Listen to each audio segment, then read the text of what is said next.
Next case on our call is agenda number 21. Case numbers 105912 and 105917 consolidated. Daniel Loerger versus Halverson Construction Company. Counsel, you may proceed. Thank you, Your Honor. I am David Miller of the law firm of the Cassidy and Miller. I am here representing the Midwest Foundation Halverson joint venture. I'm going to be dividing my argument with Greg Cerullo, who is representing Halverson Construction Company. The issue before this court is whether or not joint liability also begets, by its very nature, joint defenses and immunities. We submit that it does.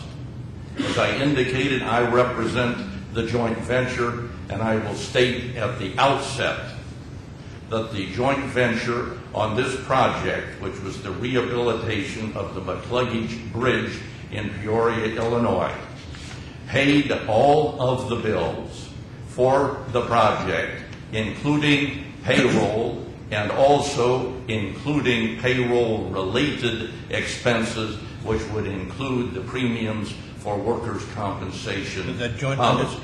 Does that joint include the employees as well? Were they employed both by Midwest and the joint venture? The employees were employed. The joint venture agreement points out in paragraph 21 by Midwest Foundation, which had the responsibility for labor on the job. The expenses incurred by Midwest in that respect were then submitted to the joint venture and reimbursed by the joint venture, including the...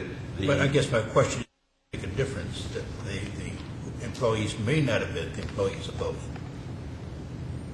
I submit not.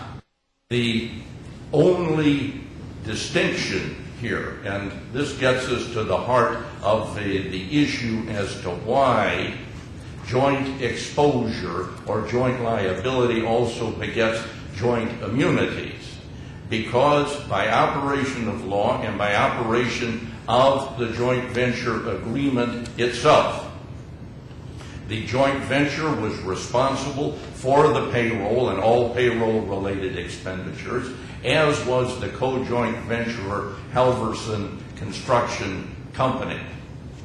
They accepted that responsibility, which meant, assuming that Midwest Foundation did not meet the payroll or Midwest Foundation did not pay the workers' compensation premiums, that would be the obligation of the joint venture by operation of law and by operation of the agreement, as well as the obligation of Halverson. So if we are talking about employment, possibly the key is to define employment by its various categories.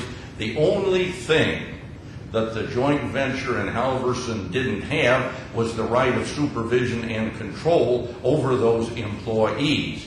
They were obligated for all obligations related to payroll, and the joint venture met and satisfied those.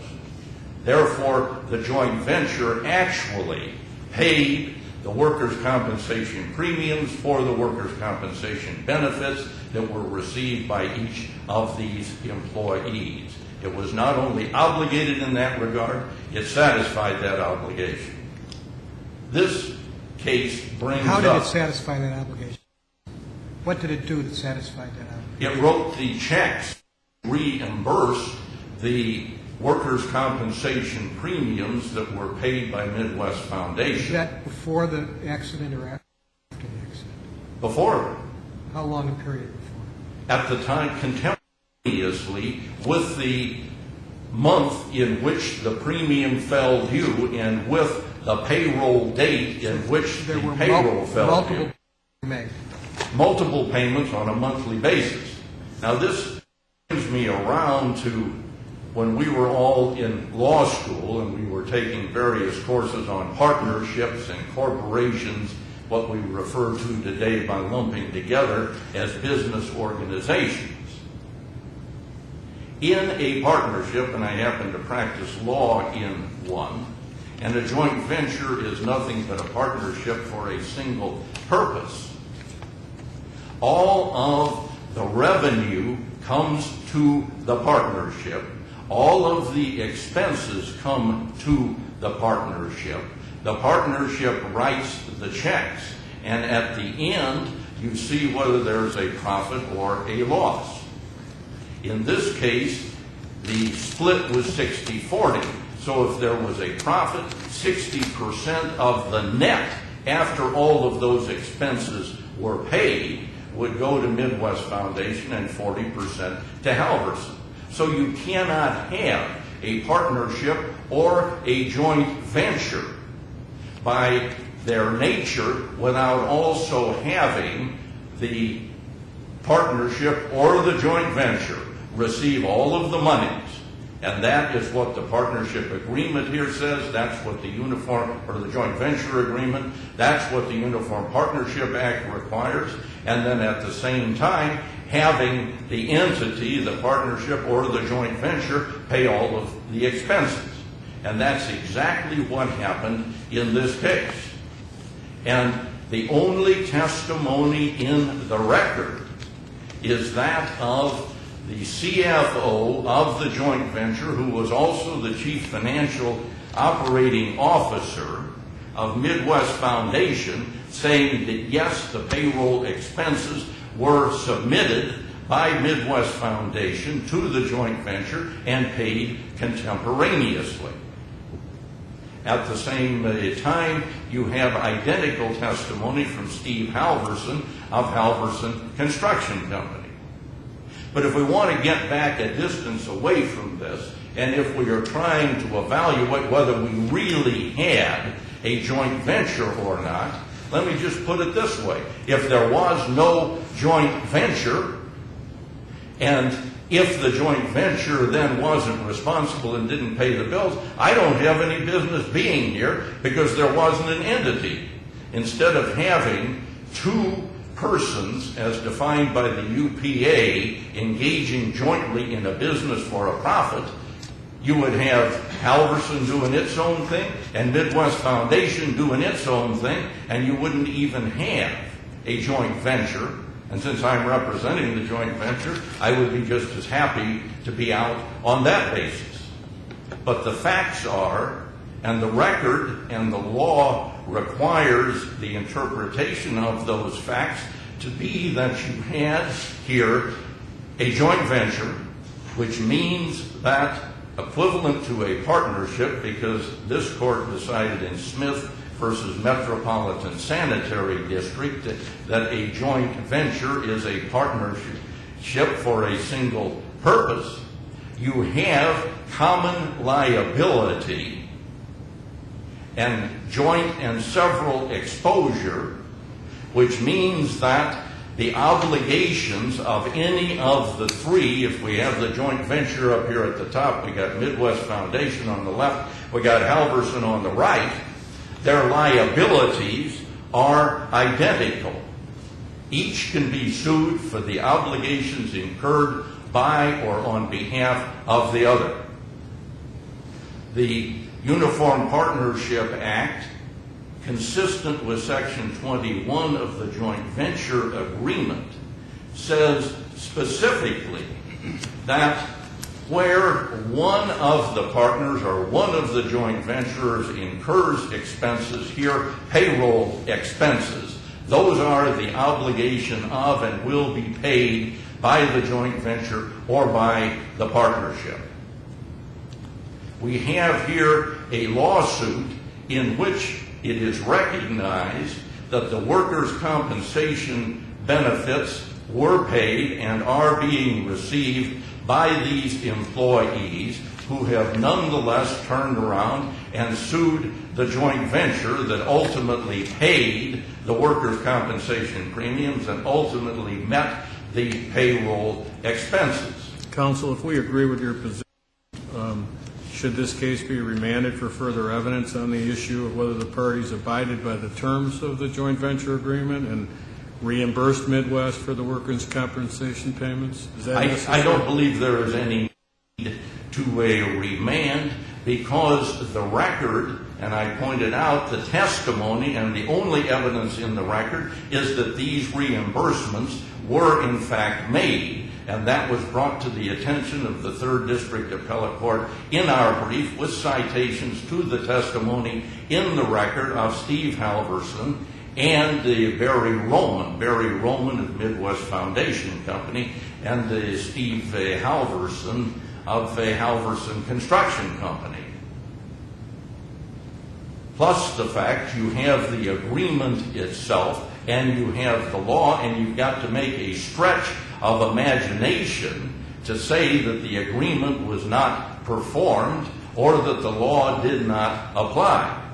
But we are perfectly willing and would welcome, should the court decide, to remand, because I can point out with the canceled checks that the payroll expenses were made contemporaneously and the reimbursement for the workers' compensation premiums per the agreement were in fact paid. This is no charade. The reason the question is you indicated that the appellate court erred in holding that defendants had conceded that they did not reimburse Midwest, right? Absolutely. So, and didn't you also indicate that that issue was not before the trial court, so you didn't have an opportunity to make a meaningful record on this issue? We indicated should that prove to be an actual issue, the question never came up until the appellate court raised it for some reason, as if to imply that this was a charade of some sort, which it clearly was not. We nonetheless put in our brief to the court with citations to the record the actual point that those payments were in fact made. Now, this came up on summary judgment, isn't that? There was no trial. That's right. This came up on summary judgment. No attack was made on the sufficiency of the motion. Nobody said, hey, we think that this is an artificial entity. We think that you're trying to pull the wool over our eyes. You didn't really make these payments at all. That was not an issue. It was accepted as a bona fide joint venture that performed its obligations, including the obligations under Section 21. Is that why the appellate court did not rely on Schmidt and Milburn brothers? No. What the appellate court did there was, and I'm taking up more than my time, what the appellate court did there was to rely upon this court's decision in Forsyth versus Clark Refining, and Forsyth versus Clark Refining then made reference to Schmidt versus Milburn brothers. In Schmidt versus Milburn brothers, the case turned on the fact that there was no joint venture in operation between the employers of the two parties that were involved in the vehicular accident. The opinion says, and it is clear, that had there been actually a joint venture that they were both working on, and they were co-employees engaged in the business of the joint venture, then the common liability, common immunity defense in Moran and in this court's decision in Smith versus Metropolitan would clearly apply. And in the Forsyth, as we point out in our brief, the outcome there is antipodal to what they are doing here. In fact, that outcome supports what we are saying here, because this court established a direct participation liability on the part of a parent corporation because of its own actions, not piercing the veil. It was not derivative liability. Instead, it was direct and independent liability, and that's why the Workers' Compensation defense under Sections 5 and 11 of the Workers' Compensation Act was not applied. Here you have shared and vicarious liability, which means that the defense and the immunity does in fact apply. If we look at it realistically, if you deprive, or if the law deprives the joint venture of the ability to assert the immunity when it is jointly liable, and bearing in mind the joint venture had no employees of its own, when it is jointly liable, the end result is going to be that there will be no immunity for anyone connected with a joint venture, because as soon as an employee of a joint venture has a claim, the joint liability of his own employer as a participant in the joint venture comes home to roost. So if he gets a judgment against the joint venture here, that can be collected against Midwest Foundation, that can be collected against Halverson. That's why you have a unity of exposures, which requires a unity of immunities and defenses.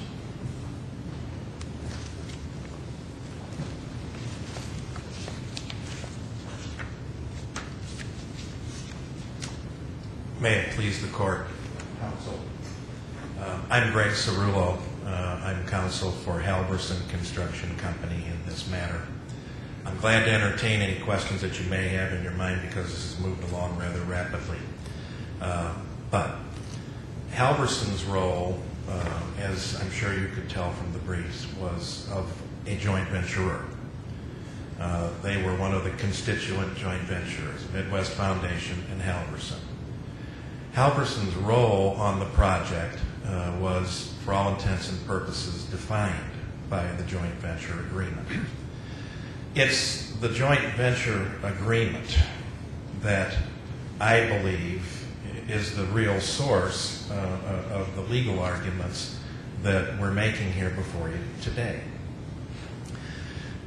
There's an implicit in the appellate court arguments and opinion and the briefing that you've had the opportunity to review, is that for some reason or another a joint venture may be a liability avoiding device.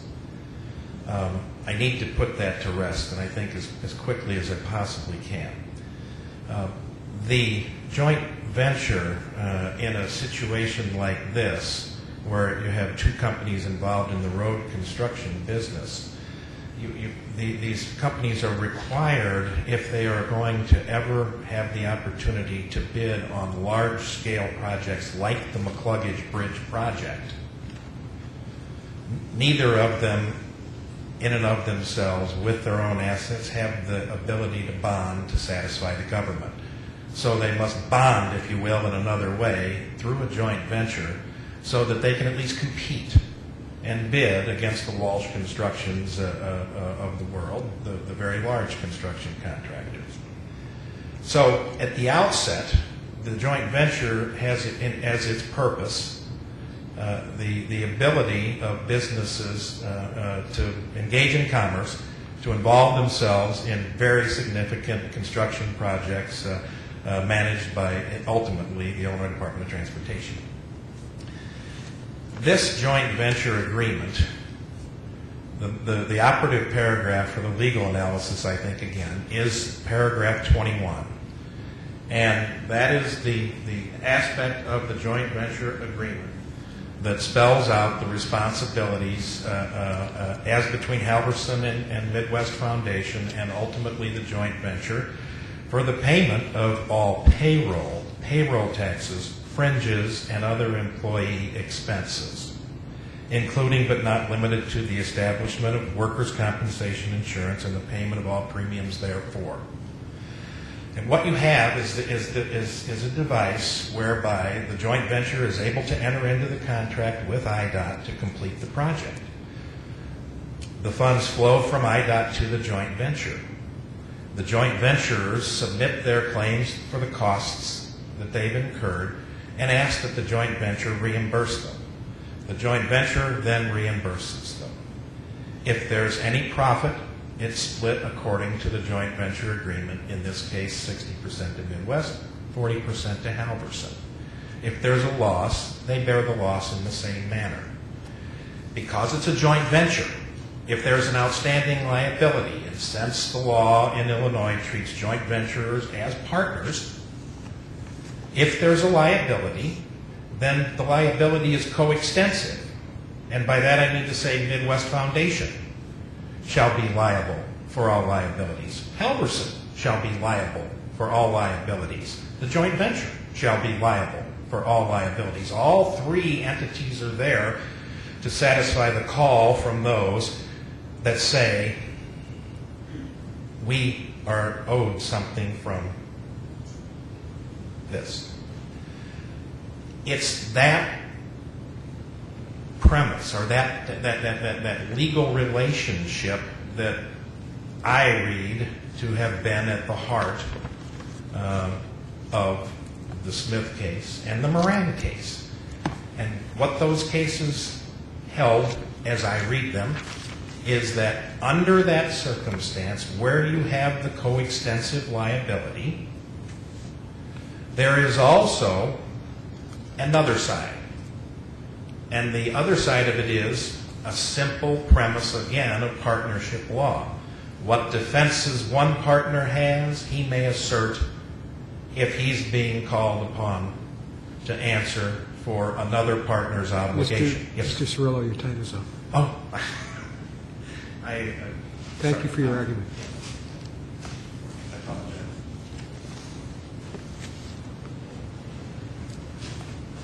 Good morning, Justices, Chief Justice. My name is Dan O'Connor. I'm from the law firm of Annecy, Osmond, Roden, Novak, and Cohen.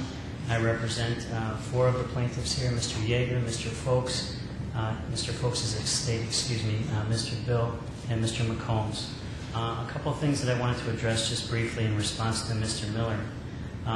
His first statement was that the joint venture by its very nature should get immunity from liability.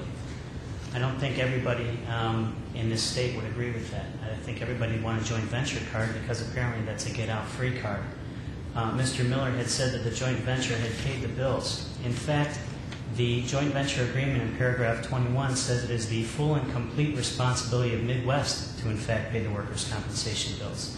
There is a clause that allows for reimbursement of business-related or labor-related expenses, but there is no evidence in this record.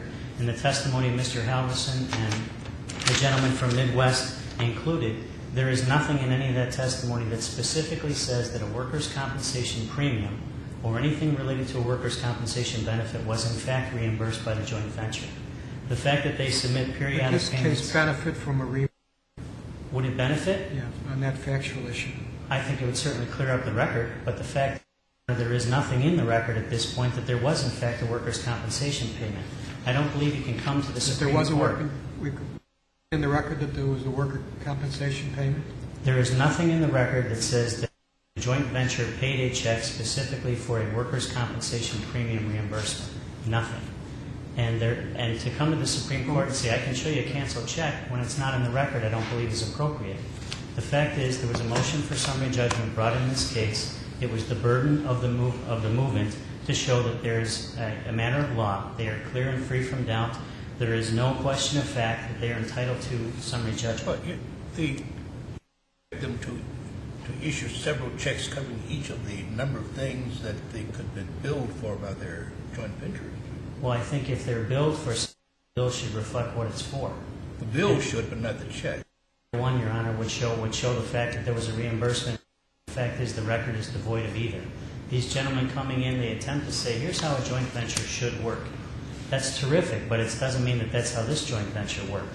In fact, the only time that you'll find out that this company wants to be a joint venture, there's two issues. One is when they want the work, and the second is when they come before this court and they don't want to pay any money as a result of their negligence. Those are the two times you're going to find out that they're claiming to be a joint venture. Should we analyze this case under partnership? I believe that this case should be analyzed under the case that was decided before this court about a year ago named Forsyth, and obviously Schmidt, that was relied upon by Forsyth. And I think that Forsyth was a venture case. Forsyth was a case, Your Honor, that had key language in that situation, although it was not a joint venture. It did have key language in this situation that the exclusive remedy protection clause in the Workers' Compensation Act should be a shield, not a sword. In this instance, the defendant is attempting to use it as a sword. They did not hire these gentlemen. It's uncontradicted in the record that in their very own briefs that they brought before this court, the joint venture points out the fact that these gentlemen were employees of Midwest. They were hired by Midwest. Counsel, I'm sorry. Yes, sir. If it is true what the people who characterize themselves as joint venturers did, was truly share expenses, and it wasn't a charade, would they be entitled to the immunity that's provided in the Act? If the joint venture itself actually paid the benefits for the workers' compensation either directly or through reimbursement, then I think they would be in a better position to claim that they're entitled to an exclusive remedy. However, in this instance, as pointed out in paragraph 21, it was Midwest full and complete. This is their agreement now, not mine, obviously, to pay the workers' compensation premiums. Yeah, on that point, though, Mr. O'Connor, both Smith and Moran, they didn't discuss who paid the workers' compensation obligations under the Act. They just found that the joint venture was entitled to the protection of Section 5A.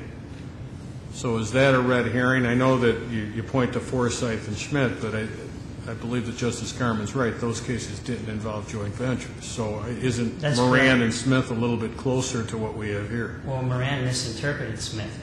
They say they followed Smith, but Smith, in fact, went through the analysis first before they found any determination as to who actually paid the benefits, who paid the comp premiums, who actually would have paid out on the comp case. Moran went directly to, oh, they're a joint venture? Well, then I guess you're off the hook. Moran never went through that initial analysis to find out who, in fact, paid the benefits. But and who should Smith be- didn't discuss workers' compensation obligations under the Act either, did he? Smith, as I understand it, the employee was a direct employee of the joint venture, if I'm not mistaken, Your Honor. And the joint venture itself was looking for an immunity in that situation. Mr. O'Connor, following up on Justice Garman, that I don't think you answered, Yes, do sir. we follow partnership law or do we not? I do not think that you do partnership law to be specific, and I apologize for not answering your question directly, Your Honor. And it's your position, which would be contrary to what Mr. Miller was arguing, excuse me, that there has to be a direct payment either by the joint venture or there has to be a direct reimbursement of the workers' compensation premium payments by the joint venture. It cannot fall in the end that all of the liabilities are shared 60-40 and all of the profits are shared 60-40. I think his argument was that that even would be sufficient without any proof of payment because the net result would be the joint venture and Halverson ultimately would share in the expense. You're correct, and the fact that they say that's how the partnership should have worked, nobody says that's how it did work. Nobody does say that there's a money trail here that was followed and bears out the fact that these expenses were borne by the joint venture or by Halverson. Remember, there's two different entities here.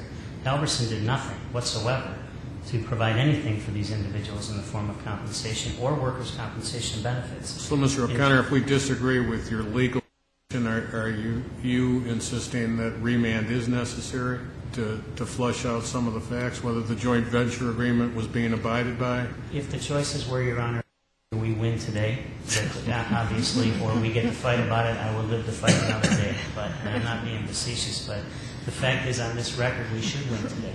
Were you not seeking remand at the appellate court level?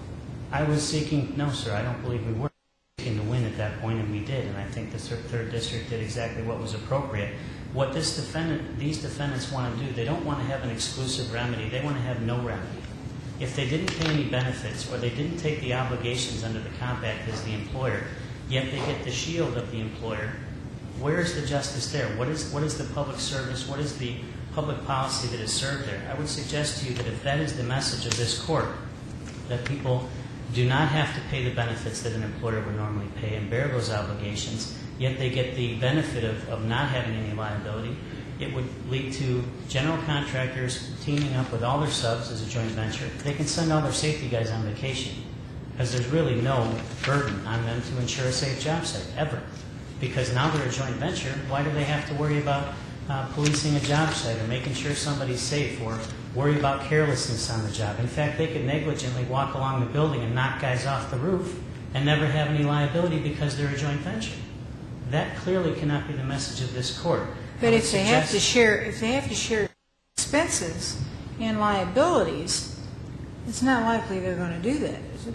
Well, if you're paying a workers' compensation premium, I would suggest in the financial aspect of things, it would be a lot cheaper to be an employer than it would be to be a third-party defendant. And the fact is that if you team up with your Are you saying that subcontractor, this joint venture is a sham?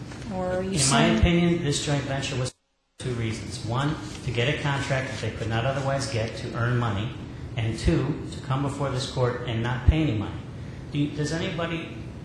Would anybody believe that if these gentlemen were told, fellas, we have a great job for you, we're hiring you out of the union hall, and you're going to come out here and you're going to work for Midwest as an employer. But guess what? If Halverson does anything negligently or carelessly, or if the joint venture does anything negligently or carelessly, we injure you, we maim you, we kill you. Under no circumstance is your heirs, your wife, your children, yourself, you're not ever going to collect 1 penny in any type of compensation. Counsel, if I may. I'm sorry, Your Honor. These defendants out of it. Yes, sir. In a case in which partners embarked upon a joint venture and they shared the cost of the premiums for workman's compensation, would they have immunity after those benefits were paid? A true joint, I believe, would get the immunity of a true joint venture. If these, wouldn't it be? Let me ask a question. Yes. Why aren't they a true joint venture? What about what they did is different than that legitimate partnership that we all agree would be protected? Everything on the job about this project was anything but a joint venture. Halverson had their guys here, Midwest had their guys here. The joint venture doesn't employ anybody. They have no employees, apparently. This is not a joint venture. This is 2 companies that couldn't get a job. And they had to go and they had to pretend to be one company so that they could apply. And Mr. Cerullo told you that in the beginning. They needed the work. That's how they applied for this, because they could qualify. And the fact is, once they got to the job, they didn't want to know each other. Is there anything under Illinois law that says joint venture cannot have its co-joint venture? Midwest do one aspect of the job and Halverson do another. Is that contrary to Illinois law? I believe that you focus on one task or another, but the key is that the joint venture actually works as a joint venture, an entity that controls. And that entity has to abide by what, if they want the protection under the Act, Your Honor, it is my position that they have to do it the right way. If they want to make these guys joint venture employees, hire them as joint venture employees. Don't keep them Midwest, don't keep them Halverson, pay them. And pay their comp benefits. Mr. Cerullo, when he addressed the So 3rd it's District not Appellate enough Court... it's not they share expenses. Well, first of all, nobody shared expenses pursuant to workers' compensation premiums. There is no piece of the record that says that at this point. It's not enough that the employees were covered by work. It's not, because if Midwest covers their employees, why should the other people who have nothing to do with providing that benefit from the shield? Your position would discourage small businesses from getting together to grow and to get some of the large contracts. My position would discourage big businesses from having unsafe job sites. That's what my position would There's be. workman's comp here.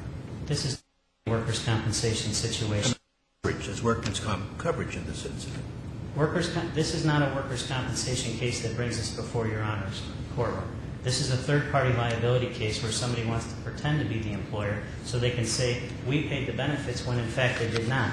Mr. Cerullo had argued before the appellate court that the exclusive remedy was the key here. But when asked by Justice Carter if the plaintiffs could have sued the joint venture in Halverson in the workers' compensation case at the Industrial Commission, Mr. Cerullo's response on page 42 of that transcript was that it would have been resisted. If they're the employer and the proper remedy is workers' compensation, which is what they're claiming here, why would they then resist that remedy? The fact is the case was brought in the workers' compensation case against Midwest and Midwest only. Midwest and Midwest only paid those benefits, or they were paid in their name by a carrier. Nobody from the joint venture or Halverson stepped in and said, oh, excuse me, Midwest, by all means, don't pay this because we're the employer. Include us on the form, let us pay the benefit, let us be the employer. That step was never taken.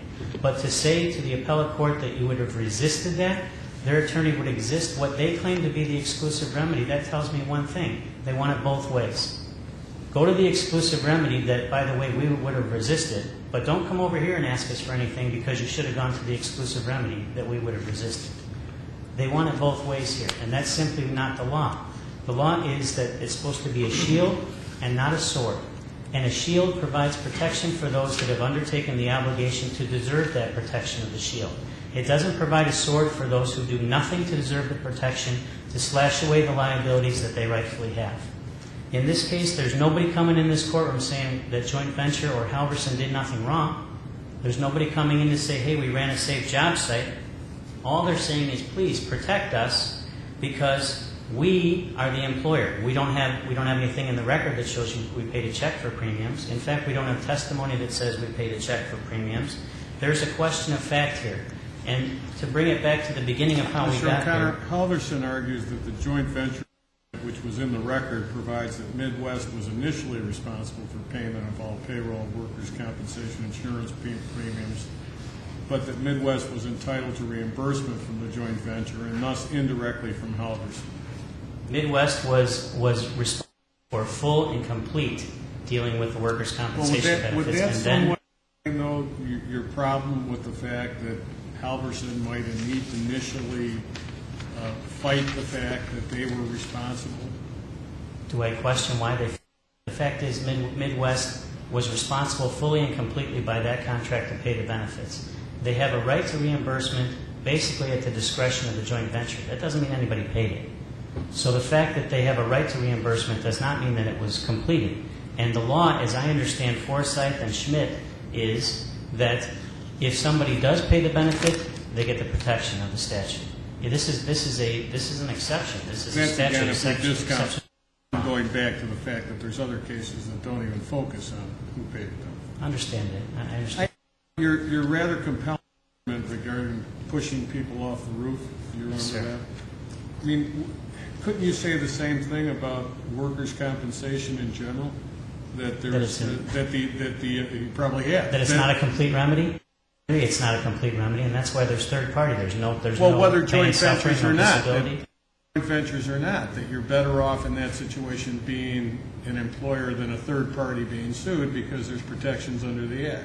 There are protections under the Act. You're better for a number of reasons if you're the employer. Number one, you don't pay pain and suffering. Okay. Number two, if you do find a third party who is responsible under the Workers' Compensation Act, they get to recover up to 75% of their money out of the person who is. My point is a little bit narrower than that. My point is that your argument that joint ventures would be able to benefit under an act and somehow the injured employee would be worse off and that third parties who may be sued are worse off, doesn't that same argument apply just to the single employer? Third parties would not be. Third parties would be in great shape because every third party would now become a joint venture. Every general contractor would team up with every one of their subs, form a joint venture, file a piece of paper that says they're a joint venture, and that all you subs, you pay your comp benefits, and we'll give you the right to reimbursement at our discretion. We may never pay it, but we'll give you that right. And guess what? We're not going to pay any benefits towards the comp, and we're going to give you work that you might not otherwise get. Makes you allowed to get more work and more employment for your guys and more profit. And at the end of the day, we're not responsible. So we don't have to run a safe job site. It's all on you. No matter what they've ever promised an owner in the AIA contracts that gives them all the responsibility for safety and policing of the jobs, they could ignore all of it because they could pretend they're the employer. All that and I don't suggest that no joint venture should be allowed a protection. Do it correctly. If you're a joint venture and you want protection under the law, hire the people. Pay the comp premiums. Don't leave it to question. This is a summary judgment case where we have one fatality, two others that are unrelated, and three guys that plunge 60 feet into a river. One of them gets harpooned and stuck to the bottom of the river to drown until his friend comes and pulls him out. There are companies here who are negligent, who paid nothing to protect these workers before or after their injury. And they're trying to pretend that there's something that they're not.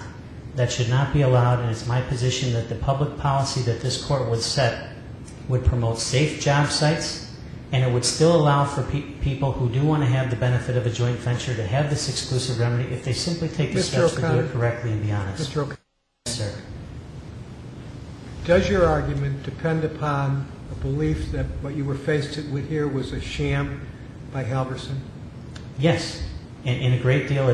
The other part and that's is, really what you're outraged about, it appears to me. I'm outraged for a number of reasons, Your Honor. No, they didn't pay these premiums. There's nothing in the record that says they did. Number two is they ran an unsafe job site that resulted in some guys getting killed. And the fact is they've never been held accountable by any court. Well, is Justice indicated, that could happen. Your second horror story could happen in any workers' compensation case. This is prevent all injuries, but it will promote safety. Because if people are not allowed to put up sham joint ventures and avoid safety... There we are. And of course, your position is that the record is adequate to demonstrate the sham. Yes, I believe it is. What if And we it don't- certainly, if we find that it wasn't adequate, then I suppose the remedy would be a remand. But the fact is that their burden was to bring the motion. They were to bring the evidence. They brought whatever evidence they had. And now we're left before an initial court, an appellate court, and now the Supreme Court of the state of Illinois. They still haven't shown a check to anybody. There's nothing in this record that has been demonstrative of their position. And the fact is, there is not one trail that can show that one penny left the bank account of the joint venture or Halverson or any of their carriers to compensate any of the widows or injured individuals in this case. Not one Did penny. you raise that in response to their motion for summary judgment? Did I raise it in response Did to you raise the sham in this issue before the trial court is that was the question of material fact? There was a question of material fact as to the joint venture being an appropriate joint venture was set up, as I recall. There's also discussion of the long and the short of it is this. All right, these guys are so in control of the work they can't get out that way. They have to go and pretend to be the employer to get out that way. They were never going to get out on the 414 issue, which is the construction negligence issue. They were so entrenched in control and admissions of what they did, what they could do, how they could stop the work, how they had responsibilities to stop the work. They had to go the other route and say, you know what, we're so much able to stop the work and be in control of this, we better pretend we're the employer. And that's how this came to light. And that's how the arguments were brought under this exclusive remedy rather than under a 414 trying to escape liability for a lack of duty. That's where we're at. The fact is we got two negligent companies here who made a promise to run the job safely. They didn't. 3 guys died. Other guys got injured. And now they're here before this court saying they shouldn't be held accountable for anything. If they did it correctly, they could receive the benefit of this court giving them protection. But to allow somebody who doesn't promotes other people to do the same. And that promotes unsafe job sites, and you're going to have guys that are getting hurt all over this state that we don't need. Are there any other questions I may address with the court? Otherwise, so thank you very much for your time.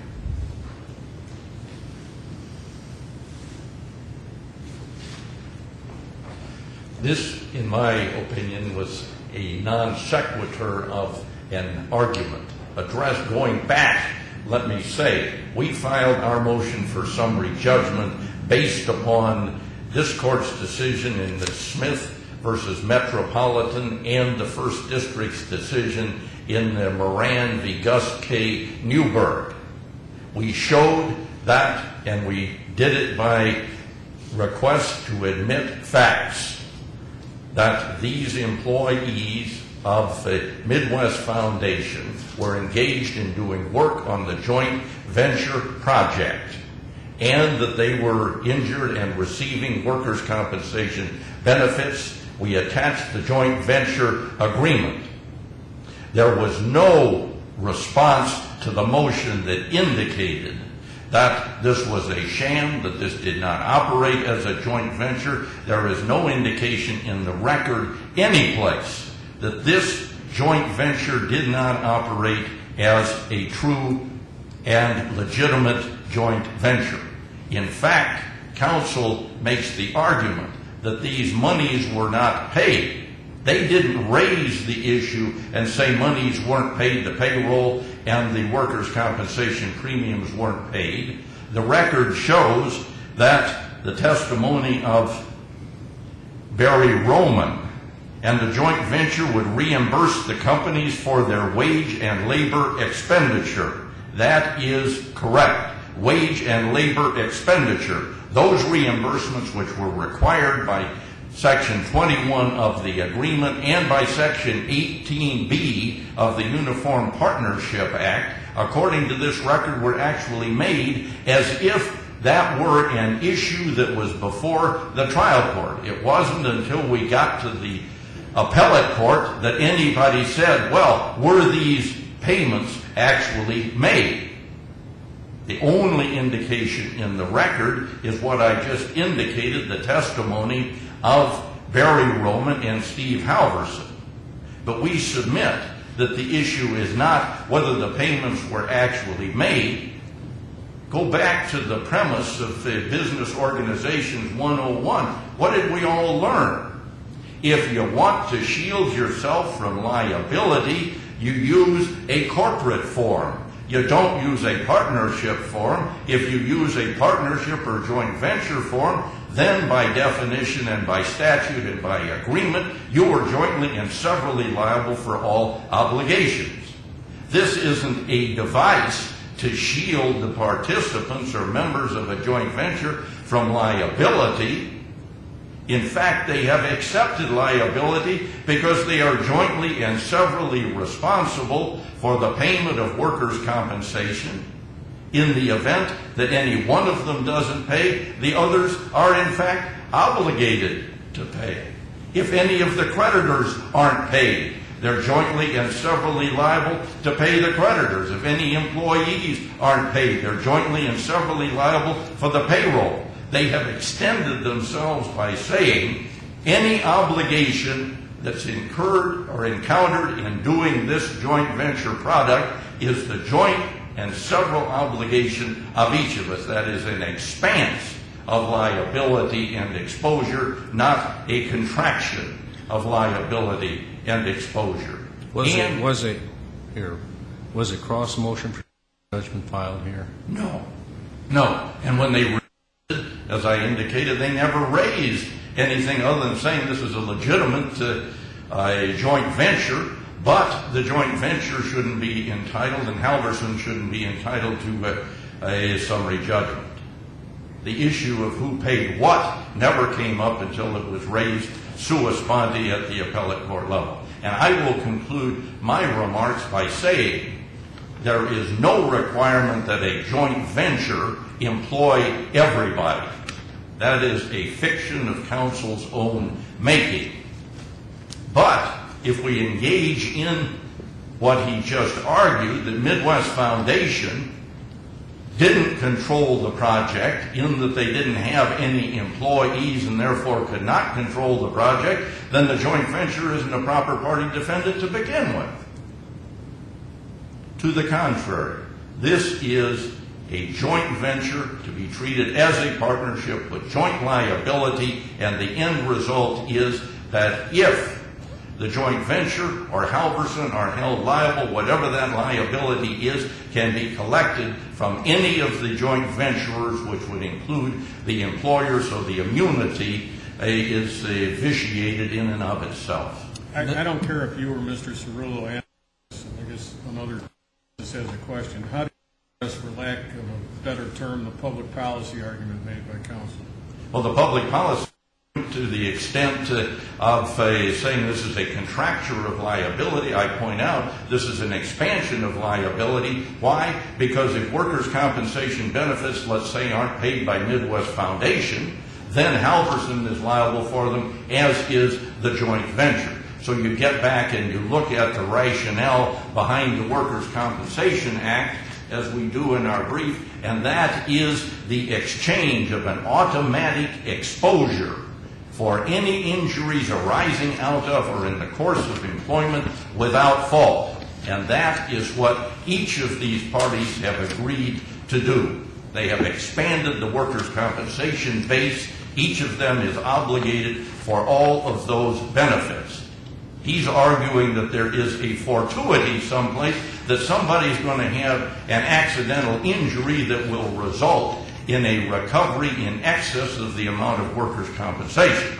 Whether or not that happens is not of moment in the context of this case, because the joint venture and the co-joint venturers are jointly and severally liable for any and all legitimate exposures, and to the extent that that liability pertains to one, we submit it must pertain to all, and that's what this court decided in Smith versus Metropolitan, and that's what the First District decided in Moran versus Gus Newberg, and there are no cases to the contrary. Joint liability begets joint defenses and immunities of necessity. Mr. Miller, I have two questions. Connor made the point about, and I think you may have already answered this, but I want to make sure we get a clear understanding here, that in terms of these same employees who are the subject of the plaintiffs, the estates, whatever the case may be, that there was a workers' compensation settlement. There was a claim brought. The respondent employer was Midwest, if I got the names correct, and that the settlement contracts would have reflected a settlement between those individual employees, representatives, and Midwest only. Is that correct? That would be correct.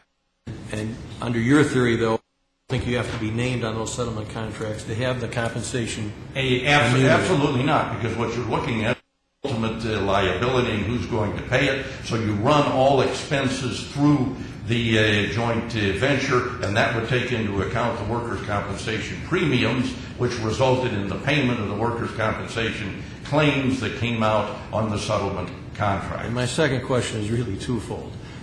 Go back to what you made reference to. I thought you were maybe reading, maybe quoting, I'm not sure, about the testimony and the deposition from, is it Roman or? That was Roman, but immediately below. I want to take the time as Halverson to the same effect. But did you, was that a quote? That was a quote. And his statement was that they would make reimbursements, as in the future, as opposed to that they had? The quote is, it came time to get the joint venture for payroll. What was done is each individual company would pay their employees, and the joint venture would reimburse the companies for their wage and labor expenditure. Answer, that is correct. So they're talking about the ongoing course of conduct. And this, maybe you can answer this, maybe not, but in the reply brief on page 3 of Halverson, it talks about the affidavit of Roman and the attachments in reference to a contemporaneously filed motion to supplement the record, that apparently there was some need to supplement the record on actually proof of payment. And my question is, what's in this affidavit to supplement, that was not in the record at the time of the summary judgment hearing? That's right. That's right. There wasn't any reason for it, but as the court will recall, we filed a motion to supplement the record, which contained within it the affidavit of Barry and the contemporaneous invoices and the canceled checks showing that the payroll expenses were in fact made to these particular individual employees, as was the pro rata share of the workers' compensation premiums. But is Mr. O'Connor, this is my last, correct or not, in the record there is either no bill nor a payment that shows it was paid, whether it's in a lump, for several things, but nothing to reflect that it was a compensation payment? That's true, because the issue never came up. It wasn't raised in resisting the motion for summary judgment. It was accepted that the motion for summary judgment was sufficient on its face. Nobody said, hey, procedurally, you've got this tail out there, you've got the dog in it, but you don't have the tail, proves that you actually made the payments. That was not an issue and never was an issue until the case went before the Third Appellate District, when it was raised during oral argument. Thank you, Counsel. Case is numbered 105. I'm sorry. That's all right. You go ahead. That's probably Behind the happened red light. If I might add, just very briefly. I'm going to give you a minute. Okay. All right, 1 minute. You can always look at the converse. There was nothing brought forward by the plaintiff at the motion for summary judgment level to show that the payments weren't made. And it would be, to my way of thinking, their burden to establish a question of fact. They have, at the appellate level and at this level, turned it into an affirmative obligation that we were supposed to divine out where the existing case law at the time was Smith and Moran, and it wasn't an issue. So maybe we weren't as good lawyers as we thought we were, because we didn't see that issue coming, and it became important now, especially in light of the Forsyth case, with the concept of tracing the premium.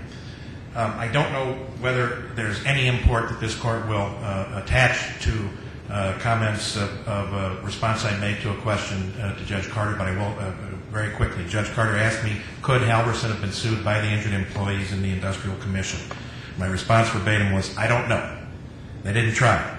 That's a clear hypothetical. I can't answer that question because it is hypothetical. And then I went on and surmised, in the world of modern litigation, I would say to you that it would have been resisted.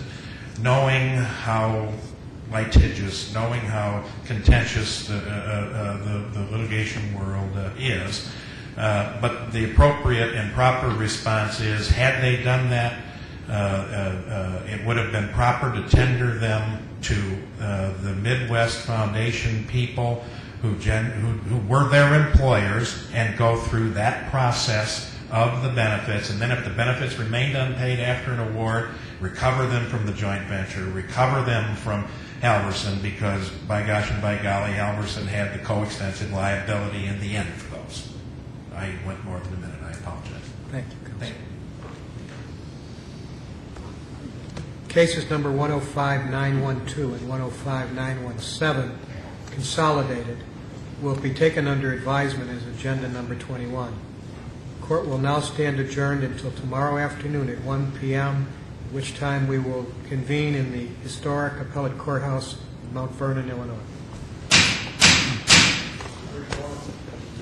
Tomorrow, 1 p.m.